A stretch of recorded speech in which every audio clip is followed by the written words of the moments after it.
তাতে যাতে আমরা সুষ্ঠুভাবে অংশগ্রহণ করতে পারি এবং যেমন আগে ছিল সেইভাবে যাতে অংশগ্রহণ করতে পারি সেই রায়টা আমাদেরকে দিয়েছে।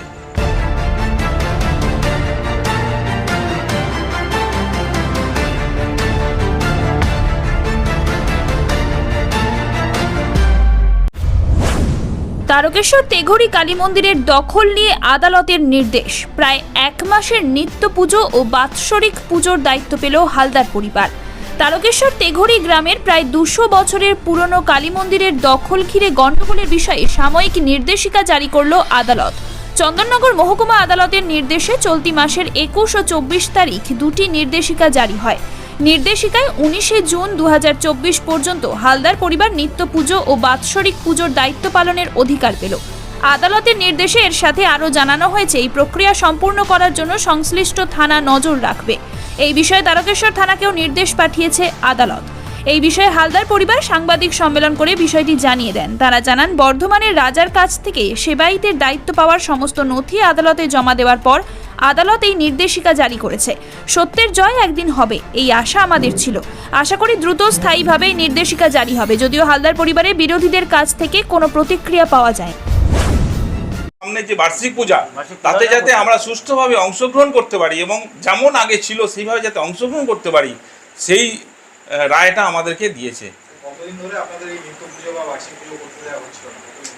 আজকে 2021 সাল থেকে 21 সাল থেকে আমাদের এই পূজা করতে দিচ্ছিল না, মন্দিরে উঠতে দিচ্ছিল না। গ্রামবাসী সবাই জানে, গ্রামবাসীদেরকে ভুল বোঝানো হচ্ছে, তারা জানে না। এই যে 8-10 জন ব্যক্তি খালি ভুল বোঝাচ্ছে, আর কেউ নয়। গ্রামবাসীরা প্রত্যেকেই জানে যে আমাদের হালদার পরিবারের থেকেই নিত্য পূজা হয় এবং বার্ষিক পূজায় অংশগ্রহণ করে, এটা সমস্ত গ্রামবাসী লোক জানে। আজকে মহামান্য আদালত আমাদের সুবিচার দিয়েছেন, সত্যের জয় তো হবেই।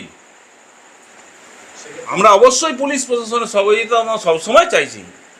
মহামান্য আদালত তো সেটাই আমাদেরকে বলেছেন, পুলিশের সহযোগিতা নেবেন। এবং আমরাও চাই পুলিশ শুধু নয়, আমাদের যে স্থানীয় যারা আছে এবং সকল গ্রামবাসীরও সহযোগিতা আমরা চাই। গ্রামবাসী ছাড়া পুজো হবে না, কখনোই আমরা বলিনি যে আমাদের মন্দির, এটা আমরা কখনোই বলিনি, সকলের মন্দির। কিন্তু অধিকার, সেবায়তের যে অধিকার, সেটা আমাদের কেন মানে খণ্ডন করছে ওই 8 জন ব্যক্তি জোর জবরদস্তি করে? সেটা তো আমরা ছাড়বো না, আমরা তো কোর্টে যাবই। আমরা দরকার হলে এই যে মাইকিং করে যে অপপ্রচারটা করেছে, এটা তো মিথ্যা কথা। এই নিয়ে তো আমরা আবার মানহানিও করতে পারি, কারণ এই মিথ্যা, কোনো অর্ডার হয়নি। অর্ডার না হওয়ার সত্ত্বেও তারা মিথ্যা অপপ্রচার করেছে, বলেছে যে এটা আমরা কোর্টে জিতেছি, হাইকোর্টে জিতে। কোনোদিনই জেতে নেই, হাইকোর্টেও জেতে নেই, লোয়ার কোর্টেও জেতে নেই, কোনোদিনই জেতে নেই, শুধু অপপ্রচার।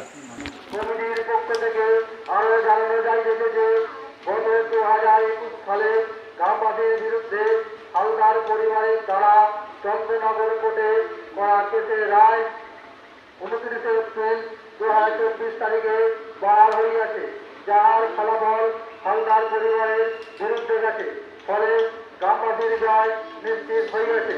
পূর্বে হাইকোর্টের রায় গ্রামবাসীর পক্ষে আছে। সুতরাং আসন্ন মায়ের পূজা পালন করার জন্য পূজা কমিটির পক্ষ থেকে সকল গ্রামবাসীকে আহ্বান করা হইয়াছে। সরকারি হতে 7 জন আছে, 7 জন সেবায়েত, তার এবার বংশধর। হ্যাঁ, তাদের মধ্যে অনেকেই মারা গেছেন, তার বংশধররা আছেন। এখন সেগুলো এখন এলার পর্চা ওঠেনি, ওগুলো উঠে যাবে পরে।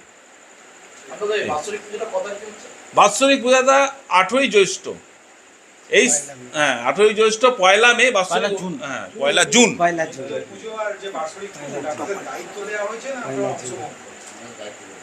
বাৎসরিক পূজার পুরো দায়িত্বটা আমরা পালন করব এবং হ্যাঁ পুরো, এবং দরকার হলে আজকে সামনে পূজা, তো যারা দায়িত্ব নিয়েছে তারা যদি আমাদেরকে বলে হ্যাঁ আমরা একসাথে পুজো সবাই মিলে করবো, সেটা তো ভালো কথা, তারা করুক। আমরা তো চাইছি, এখন তো কোনো কিছু হবে না, কারণ সামনেই পূজা। আমরা চাইছি না যে তাদেরকে বাদ দিয়ে পূজা হোক, কারণ হবে না, কারণ সামনেই পূজা হয়ে গেছে। ওই 8-10 জন ব্যক্তিকে কিন্তু বাদ দিয়েছে কোর্ট, কিন্তু আমরা চাইছি না, আমরা কাউকেই চাইছি না যে বাদ দিতে, কোনো লোককে চাইছি না। আমরা সবাইকে মিলেমিশেই পূজা অংশগ্রহণ করব এবং নিত্য পূজা যেমন হচ্ছে তেমন করব।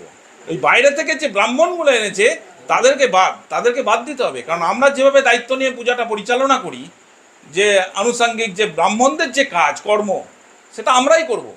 আমরা অন্য কোনো বাইরের লোককে আমরা মানব না, বাইরের ব্রাহ্মণকে আমরা মানব না, এটাই আমরা চাই।